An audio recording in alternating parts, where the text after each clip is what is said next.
Oi, segundo ano. Nós vamos hoje, na nossa videoaula, dar continuidade, então, à parte do sistema nervoso, tá? Então, nós vamos ver apenas um pedaço do módulo 77. Então, vocês não precisam fazer ainda a atividade, os exercícios de aplicação desse módulo, tá? Eu vou dar um pedaço desse módulo hoje e o restante da nossa próxima aula, que é só a semana que vem. Então, nós vamos falar hoje sobre a parte central do nosso sistema nervoso. Turma, didaticamente, o sistema nervoso nosso, ele é dividido em duas partes. Tem a parte central e tem a parte periférica. Então, hoje, eu vou fazer para vocês um apanhado geral sobre a parte central do sistema nervoso nosso.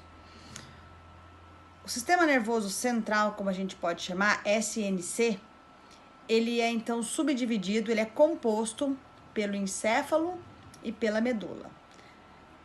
Tudo que está dentro da nossa cabeça, protegido pelos ossos do crânio, é o que nós chamamos de encéfalo.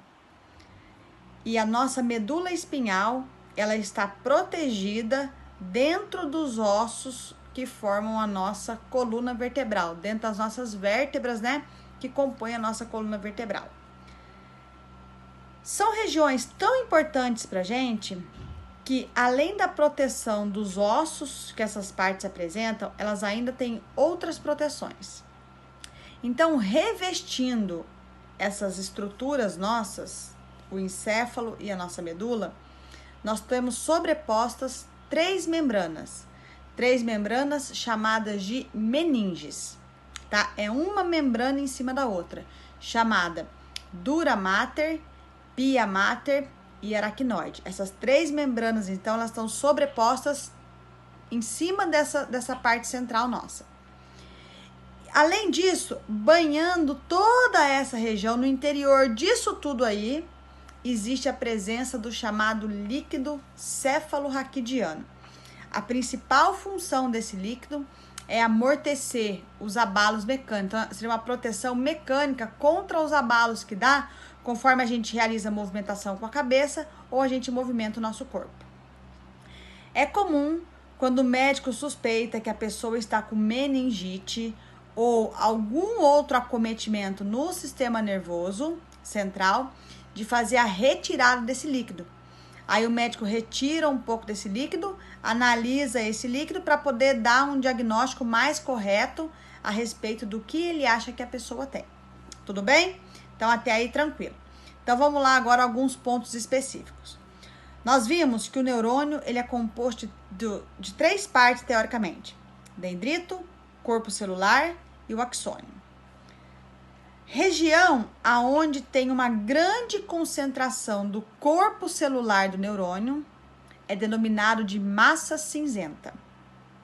E regiões aonde tem uma grande concentração dos prolongamentos do neurônio, principalmente dos axônios dos neurônios, são denominados de massa branca. Qual é a função dessas partes? Pessoal, a massa cinzenta, eu diria que é assim, que é o carro-chefe. Por quê? Ela recebe as informações sensoriais, vinda dos neurônios sensoriais, recebe as informações e interpreta, gerando uma resposta. E a massa branca, ela é o elo de comunicação. É ela que faz a comunicação entre as diversas partes. Na nossa coluna, na nossa medula, melhor dizendo, a massa cinzenta, ela é mais interna e a massa branca, ela é mais periférica. E no nosso encéfalo é o inverso. A massa cinzenta, ela é mais periférica e a massa branca, ela é mais interna. Vamos agora falar um pouquinho sobre as partes que compõem o nosso encéfalo. Vamos deixar a medula de lado um pouquinho e falar apenas do nosso encéfalo. Então, pessoal, tudo que tem dentro da nossa cabeça, que eu falo, protegido por esse osso chamado de crânio, é o nosso encéfalo. E o nosso encéfalo ele é subdividido em algumas partes. Quais são essas partes? Cérebro, diencéfalo, cerebelo e tronco encefálico. Vamos comentar um pouquinho sobre a função de cada uma dessas partes. Sem dúvida nenhuma, a parte mais volumosa que existe aqui no nosso encéfalo é o nosso cérebro. tá? Nosso cérebro, ele é composto de 2 hemisférios, direito e esquerdo, e eles se comunicam por meio de um corpo caloso presente aí no meio deles. Qual é a função do nosso cérebro? O cérebro é ele que vai interpretar as informações vindas das estruturas sensoriais. Então, por exemplo, se eu finco o dedo na agulha, quem vai interpretar que isso é uma coisa pontuda e tal, ou que o fogo é uma coisa quente, é o cérebro. Além disso, o cérebro, ele é o responsável pelas atividades motoras voluntárias. Então, por exemplo, a gente mexer os braços, a gente mexer as pernas, tudo isso quem comanda é o nosso cérebro. O cérebro é também, pessoal, a sede da aprendizagem, sede da memória, sede do raciocínio e a sede das nossas emoções. Então, essa é a parte mais importante. O que se sabe, o que seria assim curioso sobre o cérebro? O hemisfério direito do nosso cérebro, ele comanda o lado esquerdo do nosso corpo. E o hemisfério esquerdo do nosso cérebro, ele comanda o lado direito do nosso corpo. As atividades são invertidas. Então, por isso que, eventualmente, a pessoa teve lá um AVC e ela não consegue piscar, por exemplo, o olho direito. Ficou com a boca do lado direito torta. O que a gente sabe é que, nesse AVC, o derrame de sangue, vamos dizer assim, foi no hemisfério direito do nosso cérebro, tá? E o nosso cérebro, ele é dividido em sub-regiões. Cada uma dessas regiões é responsável por comandar alguma atividade do nosso corpo. Beleza, isso tudo é o nosso cérebro. Depois, vamos falar um pouquinho do nosso diencéfalo. O diencéfalo, ele é dividido no tálamo e no hipotálamo. Pessoal, o tálamo, ele recebe as informações, interpreta elas e redireciona elas. Vai redirecionar elas para as regiões específicas do nosso cérebro. E o hipotálamo, ele comanda algumas atividades vegetativas importantíssimas para a gente. Lá que controla a nossa sede, que controla o nosso frio e que controla a temperatura corporal nossa. Tudo isso nessa região chamada de hipotálamo. Depois vem o cerebelo. Turma, o cerebelo, a principal função dele é coordenação motora nossa e o equilíbrio do nosso corpo. É essa região que controla em nós atividades, vamos dizer assim, que exige um pouco da gente poder realizar ela. Como, por exemplo, tocar piano, tocar algum tipo de instrumento musical, andar de bicicleta, equilibrar. Tudo isso é realizado por essa região chamada de cerebelo, que quer dizer, na verdade, pequeno cérebro. Por isso que essas atividades, uma vez que a gente aprende elas, a gente não nasce sabendo. Então, você tem que ir treinando para que o cerebelo coordene e permita você andar de bicicleta, tocar um instrumento musical. Uma vez que você aprendeu a fazer essas atividades, você nunca mais esquece ela. Você pode ter aprendido a andar de bicicleta quando você era novinho, você fica uns 30 anos sem andar de bicicleta. Depois de 30 anos, se você sentar numa bicicleta de novo, você vai conseguir andar nela. Você vai, lógico, dar uma desequilibradinha no começo, mas como você já treinou, vamos dizer assim, entre aspas, o seu cerebelo a te conduzir a fazer essa atividade, você vai conseguir, então, de novo, andar de bicicleta. Isso é o nosso pequeno cérebro, ou chamado também de cerebelo. E a última parte é o nosso tronco encefálico.